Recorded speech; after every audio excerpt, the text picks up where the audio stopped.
Duranu sabamni miidhama kooti miidhaga keeti Duranu wayyu edanu Duranu sabamni miidhama keenya miidhaga keeti معلوم مترمو كنتاتن لفن كانت كانك قبدن غيا غباب دكيس ترب رسون جل فكانت لبو برار حدر لبو كان برار تن كانك قبدن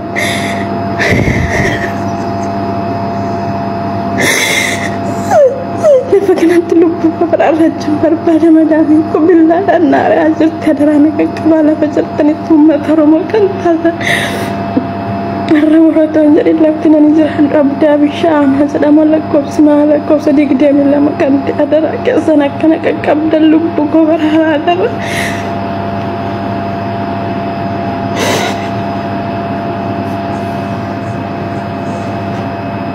Duranu sabamni miidhama kooti miidhaga keeti Duranu wayyu edanu Duranu sabamni miidhama keenya miidhaga keeti wali cakkanii jira takkashitti hin dabalu soba waa'ee saba kootii irra waan hin taane ilmi Oromoo intala Oromoodha nama afuritti gurguratee birriidha baangaalitti gurgurateedha intala hawaa takkaan beekti beeruutirraa deemte mucayyattiin beeruutirraa Rabbi jedhamee kana amma maal jettanii shi kana maal kana Oromoodha jettanii jiru bar Oromummaa nama qaanfachiisa bar nuti bar boolla tokkotti bar namni soddomni duunee abboonni keenya bar gaafa caloo calanqoonna amantaa Oromummaan baanii amantaan gargar hin baanu obboleessa koo kiristaanaa si biraa hafee toon galu na wajjin siyaa ajjeesan jedhanii bar namni soddomni boolla tokkotti awwaalan Oromoo sanirraa uumamnee har'a ilmi Oromoo intala Oromoo birriin gurguraatoo jira. Waa baay'ee keessa keenya jira joo. Waa baay'ee keessa keenya jira akkatti dubbannu wallee dhugaa. Safuudha jennee akkatti dubbannu wallee. Safuudha jennee gadi qaba. Safuu Oromoon cabsine jennee gadi qaba. Oromooti daangaa dabarreerra. Daangaa darbanii jiran ijoolleen Dubaay keessa daangaa darbitee irti dhugaa. Daangaa darbanii jiran ijoolleen Dubaay keessa jiran. Daangaa namatti nama gurguraa jiran.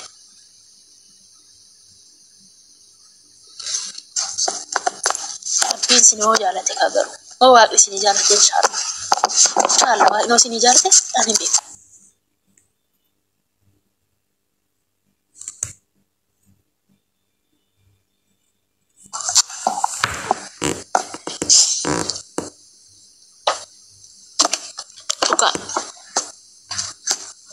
Oromoon tanaa jiru. Oromoo tanarraa uumamni nuti amma dhuguma Oromoo kanarraa uumamni. Oromoo bineensa ta'ee jira bar bineensa ta'anii jiran bar ijoolleen bineensa taatee jirti bakka. Ijoollee Dubaay irraa fuudhan Joordaan irraa fuudhan Beerut irraa fuudhan ijoollee uumaa takka hin beekne ka biyyaa baatee hin beekne hanqaanqaa hin beekne karatti deemtu hin beekne kan afaan dubbachuu hin beekne miskiina guuranii fidanii dhufanii itti taphachaa jiranii bar itti taphatan bar bakka. Silaa waan biiroo keessatti nama godhan Rabbii isinitti fide.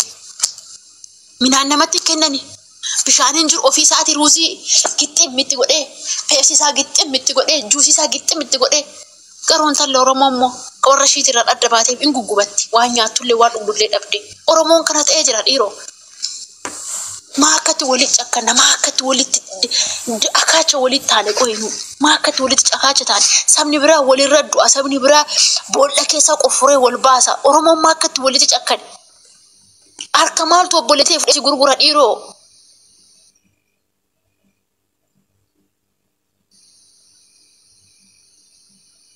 lakki ilmaan Oromoo lakki yeroo tokko safuu laala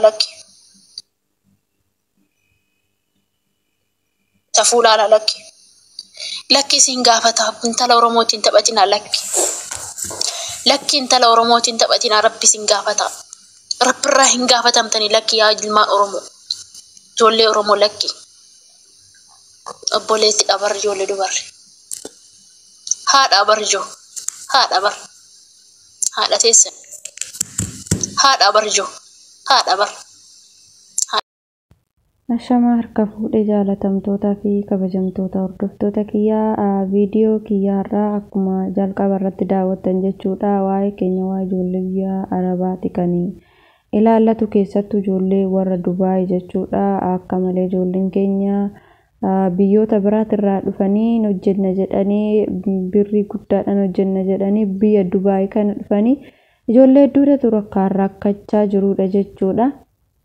Akkasumallee mucayyoon tuni kaleessaa jechuudha, kaleessaa argee na dhaqqabaa jechaa jirti. Abudaabiin jira jettee jirti, kinoo na dhaqqabaa jechaa jirti. Akkasumallee akkuma obboleettiin teenya ganniin jette ijoolleen keenya kan birris nyaataman kan gara biraatittis birriidhaan gurguraman jechuudha. Saba biraa osoo hin taane akkuma reefu isheen dubbatte jechuudha, sabuma keenya jechuudha. Lammuma ofiititu lammii ofii gurgurata jechuudha. Maallaqaaf jecha jechuudha. Ijoolleen keenya kan ijoollee keenya hojiidhaaf biyyaa bahan, of jijjiiruudhaaf biyyaa bahan kan gurguratan jechuudha. Kuni dhaabbachuu qaban jedha. Akka kootti ijoollee keenyarraa akka dhaabbatuun jedha sumarraanii akka kootitti jechuudha. Sababni isaa maaldhaa fi nurraa hin bareedu. Oromoo jechaa wal himachaa deebi'anii wal gurgurachaa akkasumallee jechuudha. Yeroo maallaqa ergannu ijoolluma keenyatu ijoolluma keenya irraa nyaata jechuudha. Irraa siifaan erga jedhee ergisiisee ka'ee jechuudha. Birriin kun iddoo hin ga'uuf jechuudha, yookaan immoo hin ergamuu fi asumatti jechuudha irraa fudhatanii kan callisanii ijoollee miidhamanii jiran hedduudha jechuudha. Kuni maaliif ta'a? Kuni akka dhaabbatu barbaada jechuudha. Yeroo darbellee jechuudha mucayyoon na dhaqqabaa akkanatti ijoollee ishii natti taphachiisti jettee yeroo darbellee kan dubbatte jechuudha. Mucayyoon sun immoo baatee jirti jedhanii jiru achi jechuudha. Baasanii jiru. Haa galatoomanii warri achi baasan jechuudha. Oromoon akkanatti yeroo Oromoo akkana godhu yeroo gurguratu ijoollee keenya biyyarraa hin fidina. Biyyarraa fiddanii warreen Dubaay jirtan jechuudha. Warreen asitti Dubaay kana keessatti hojii akkasii hojjettanii isinirraa hin bareedu. Osoo dhaabdanii gaariidhaan jedha. Asirraan kunillee dhaamsa kooti. Warreen viidiyoon kiyya isinitti tole laayik sheer gochuudhaan warroota akkasiisan biraan akka nuuf geessanii ijoolleen keenya asitti kuwwan hojii dhabee dararamaa jira. Kan immoo hojii argatee mana madaamii gale sanuyyuu akkanatti madaamiin billaadhaan ari'aa, kaan immoo ijoollee itti taphachiisaa jechuudha. Kuni wanta akkanaa kuni nurraa dhaabbachuu qaba. Ijoollee Oromoo ijoollee keenya biyya biraatii irraa fiddanii birrii guddaadhaan hojjetu jettanii too ijoollee keenya nu jalaa hin dararinaayi. Asitti dhufanii kan biiroo keessa taa'an midhaan hin jiru, bishaan hin jiru, hojii dhabanii akkasitti jechuudha kan rakkatan. Dubaay kana keessatti baay'ee rakkoo ta'ee jira jechuudha.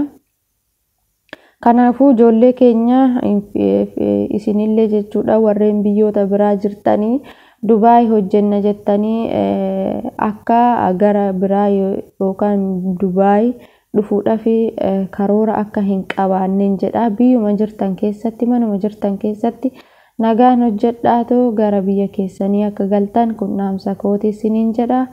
Obboloota koo osoo argitanuu ibiddatti hin deemina isiniin jechuun barbaada. Maaliif jennaan kan biyyaa baanee fi of jijjiiruu fi hojjechuudha fi sirriidha. Birriin illee jiraatu Dubaay kana keessatti hojii argachuun nama yeroo ammaa kana baay'ee ulfaataadha. Kanaafuu warreen biyya ormaa biyya biraa jirtan achumatti biyyuma jirtan san keessatti hojjettadhaatu waan barbaadan hojjettadhaatu rabbiin isin hayyama rabbiitiin ala darbuunis yookaan immoo riskii rabbii namaaf kaa'e irra darbanii karaa biraa yaadunillee akka waan ofii keenya harkaan godhannuuti yeroo tokko jechuudha. Ijoolleen keenya immoo kan ijoollee asitti dhufanii rakkatan irraa barachuu qabna. Kanaaf warreen itti yaaddanii jirtan biyyoota biraatirraa dhufuudhaaf yaada akkasii qabdan adaraa keessanii ijoollee keenyarraa baradhaatu akka gara Dubaay hin dhufne. Isinillee warri Dubaay immoo warri hojii kana hojjettan adaraa keessan adaraa Oromummaa isiniin jenneeti jirra. Hojii akkanaa kun haa dhaabbatu. Ijoollee keenyarraa ijoolleen keenya nuti biyya ormaa kan dhufanii fi takka maatii ofii gargaaruu fi takka immoo jireenya ofii fooyyessuudha fi asitti immoo yeroo wantoonni garaagaraa irra gahanii baay'eetti kan amilee nama cabsuudha jechuudha. Ijoollee homaa hin beekne haala hin ta'iniin haala suukaneessaa ta'een gurguratanii gara biraa haala saniin akka barbaadanitti ofii isaaniitii jireenya isaanii jiraachaa ijoolleen keenya immoo abidda keessa jiraatu jechuudha. Kanarraaf qusadhaas hin jennaa ijoolleen keenya warreen hojii akkasii hojjettan Dubaay keessatti jechuudha. Kanaaf ulfaadhaa kabajamaa isiniin jedha warreen na dhaggeeffattan.